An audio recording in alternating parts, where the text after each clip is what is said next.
Don't forget to smash the like and subscribe button for more dirt bike stuff. It's quoting the Bible. God is real and God is coming. He's not going to be happy. Try to be on my best behavior.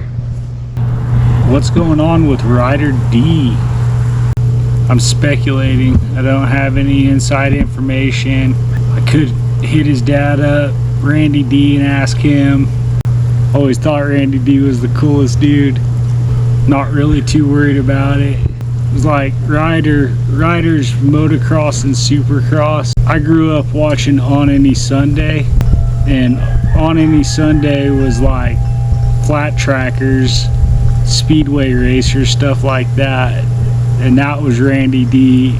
As a kid growing up, I always heard the name Ryder Difrancesco. Ryder Difrancesco, never met the man, didn't know him from Adam, but everybody said he was fast. And then when I first got to meet him and ride with him, I was probably about 14, and we went to the desert, and he just so happened to be there.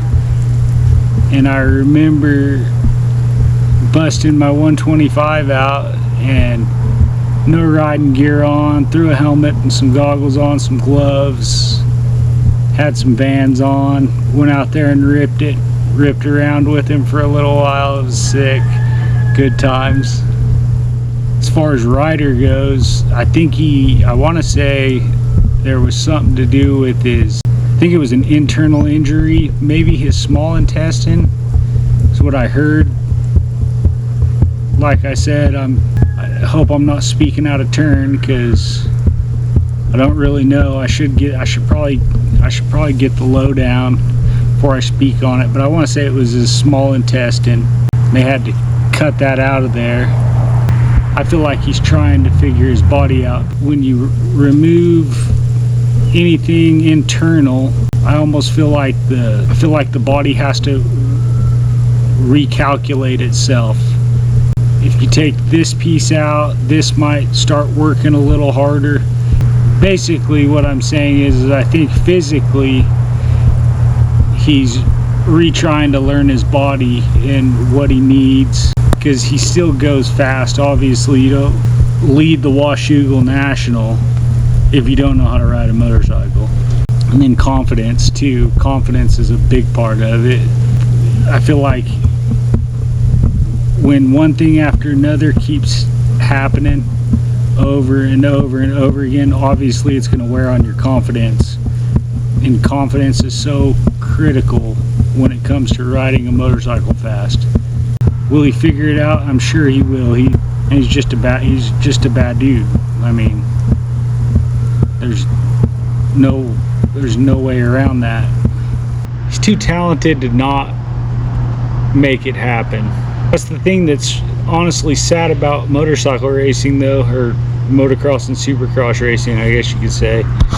To get to that level, you have to do it from the time you're a little guy.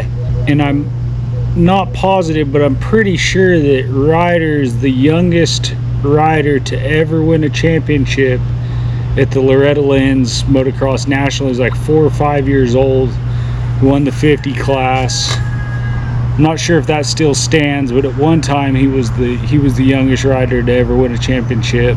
I remember him being on the news when he was like 6 years old because he broke his femur out at the east side, ripping the sand track, the whoop track.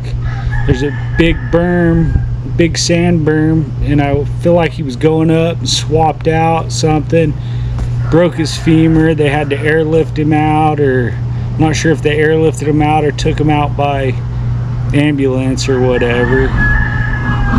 But when you get hurt, eventually, I mean, you could be the toughest, baddest dude in the world, but at some point it starts catching up with you.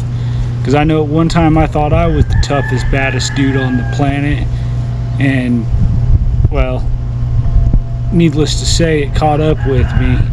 And once you've been hurt so much, you're tired of being hurt. And I feel like, I mean, at some point it's going to happen to Ryder just like it does everybody else. And then confidence is so key when it comes to racing a motocross bike. in believing. You have to believe. You have to believe you belong up there. If you go to the starting line thinking you're going to get 20th, you're going to get 20th. You have to go to the starting line thinking I'm going to win. I feel like Ryder will get there. Well, another thing too is dirt bikes is cutthroat. If you don't do good for 1 year, you're forgotten about. Like, they've got 1 or 2 years to show that they can cut it, and if they don't, on to the next. Like, it's kind of sad. It's honestly sad, truthfully. I'll put you out of your misery. Say wham.